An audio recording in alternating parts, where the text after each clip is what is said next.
The front line, an emergency room in a COVID hospital, just about standing under the weight of an unfolding disaster. A patient who's hardly breathing is brought in. As nurses try to get him to respond, there's another person, even more critical. Manjusha Matthew rushes to help. So many like her are putting in all they can. They couldn't revive him. To get past the shortage of beds, they've packed in stretchers, wheelchairs, as many as they can. But the first line of treatment against COVID-19 is oxygen. And they've almost run out.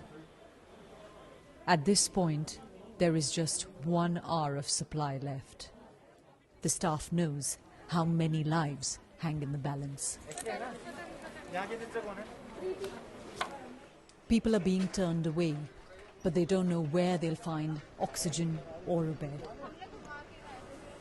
Manora Bibi was taken in for a short while to stabilize her. We've already been to 5 hospitals. Where will poor people like us go? Her nephew asks. But this hospital is so on the brink, they have to leave.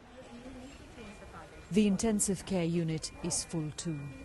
There are next to no ICU beds in a city of 20 million. These are patients in a critical condition. It's unthinkable, unimaginable that one would think of them as better off in any way.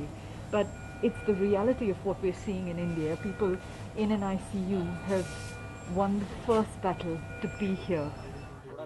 Between seeing his patients, the doctor constantly on calls. To back up, that's another couple of hours.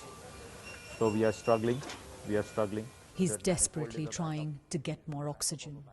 We are running out of oxygen. The whole country is running out of oxygen, okay? The city is, we are, everybody is, okay? So please focus on that, please. You're doing a fantastic job otherwise, okay? Please. Okay, all of you remember that. If oxygen runs out, there is no leeway for many patients. There is no leeway. They will die. Day after day, the staff works here, knowing full well that if their families get sick, even they will struggle to find medical care.